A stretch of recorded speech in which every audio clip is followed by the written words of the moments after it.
So if you caught my last video on the 7 things that'll happen during an SHTF scenario, I'll leave a link somewhere. You'll start to notice a theme. We don't think enough about our environment, and we need to think more in order to survive in it. Now, last year, I was actually on TV. Believe it or not, I was on an HBO show. Do you think white and black people are in an abusive relationship? Yes.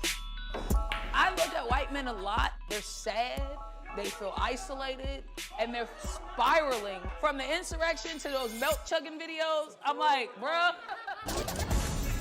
As 4 white men sitting here, it seems like you're a bit pissed off about everything. Yep, I'm going to be on HBO. I guess I'm just wondering, what do you guys honestly truly think the deal is? That's a hell of a question. Anyway, while I was in New York City, I learned that I didn't know squat about surviving in that environment.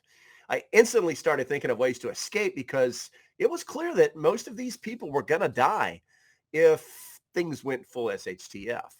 I made a video about that too. I'll leave a link somewhere if you're interested. So in this video, I want to talk about the 4 things you should consider if you want to survive an SHTF scenario while living in the city. Then I want to talk about bugging in the city versus bugging out. But before we do that, please remember to like and subscribe so that you'll get notified when my videos drop or I go live. Okay, let's get into it.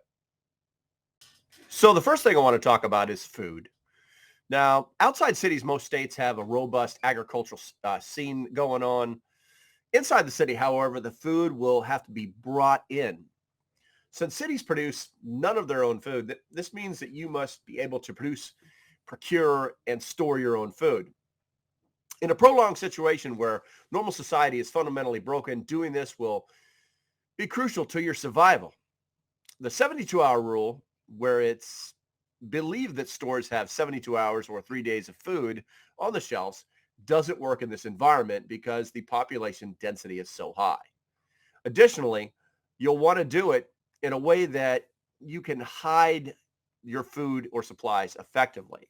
The likelihood that this can happen in your city apartment is virtually zero. You will need to have a good bug out plan. Next is water. Water is easily procured anywhere outside of the city as long as you're prepared to capture and purify it. Having rain barrels, tarps, or access to runoff will sustain you for a long period of time if you do it right. However, a city gets its water from the watershed and reservoirs. The water is piped into the city to serve its residents. If there's a societal breakdown, much of the key infrastructure will no longer be supplying fresh water to that tap in your sink. That means water will become a high-priced commodity inside the city, and those that can't afford it will be pouring out of the city in search of it. So you should expect chaos. At some point, we're going to have to talk about personal defense. And some cities have some of the most strict and confusing gun laws in the country. You may not be able to legally defend yourself or others with a firearm.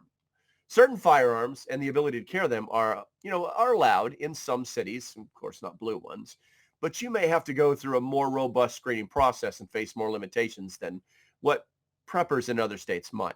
The prospect of being almost defenseless will have to be recognized and planned for. Of course, we have to talk about population. Most states have a major city located within their borders, and they have to contend with potential disaster happening in that metroplex.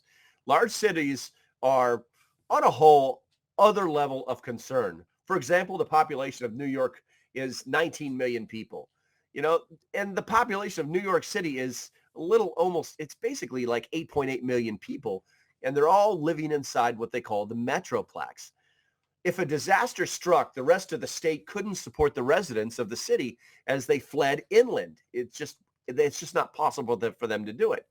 This could be a chief concern for any prepper within a few hundred miles of that city.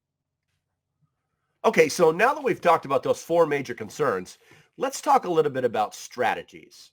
I implied earlier that you should have a bug out plan, and I stand by that statement. When I was in New York City, that was all I thought about because I had no support system in place to bug in. Now, there will be those that call the city their home and won't want to leave it. So here's some ideas for making things safer for you before you have to bug out. And you will have to bug out. When we talk about bugging in, storage is going to be key. If you find yourself in upstate New York during the winter or in New York City when SHTF happens, there's likely going to be a severe interruption in supplies. Food, water, medical items, and even heat will be very quickly scarce.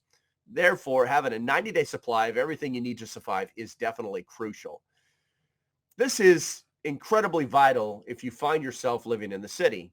You must keep a robust supply of food and water so that way you and your family can weather the storm. Also, make sure you don't advertise that you have supplies. Some of the less reputable city dwellers will try and take them from you during a crisis. Next, you should definitely know your neighbors. If you're going to bug in during an SHTF scenario in the city, one of the best things you can do is to know your neighbors. This will allow you to take a potential liability and turn it into an asset. Knowing your neighbors can enhance your security and collaboration as you seek to survive after SHTF. This will further aid you in discerning who is supposed to be in your neighborhood and who's up to no good. If you haven't thought about them yet and you got the money, window bars. They're very common in other parts of the world. They're cheap, easy to enhance your home and security, both now and for when the SHTF comes.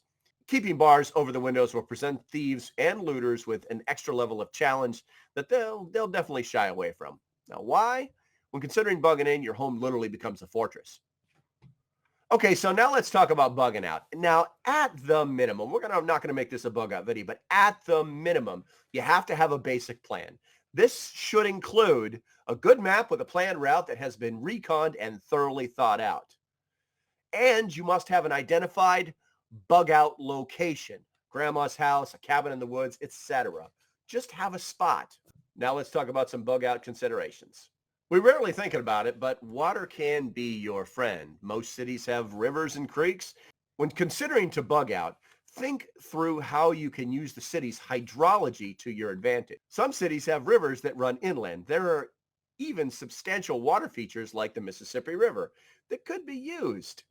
The ocean can also be used as a very effective escape route and a possible source of food. The Great Lakes have been used as a trade route, and food sources for centuries. You might want to consider a boat, a pack raft, or other means of navigation on these waterways. You might want to consider the subway. While most cities have a massive population of above ground, there's practically no one below ground in the miles of subway tunnels below the cities. If you find yourself in the city when SHTF happens, the subway will likely stop working immediately. While you won't be able to conveniently ride your way into the suburbs, you can still use the tunnel to get out of town. For example, New York City subways end in Queens and the Bronx, but it will allow you to bypass much of the crowded inner city during times of trouble. The danger here is that others might be thinking the same thing, and you're going to need light. And finally, steer clear of crowds. A city's greatest threat during a disaster is its own population. While the population of a city is able to accomplish great things during good times, when they go without food and water and medical care and law enforcement, the residents of a city could be very dangerous. Given that most cities have a high rate of crime, it's not going to be any better during an SHTF situation. And you're likely to see a rise in violent crime as the criminals seek to consolidate power. The best thing for someone bugging out to do is to avoid the crowd by taking the ocean or heading out of town quickly. But in the end, you better have a plan. All right. I hope I gave you some helpful information to think about. And if you haven't yet, hit that like and subscribe button for me. Also, if you'd like to support the channel, I'll leave a few links below for you to check out. If there are any bloopers, they'll be at the very end of the video. And as usual, stay safe, have a great day, and I'll see you when I see you. Bye-bye.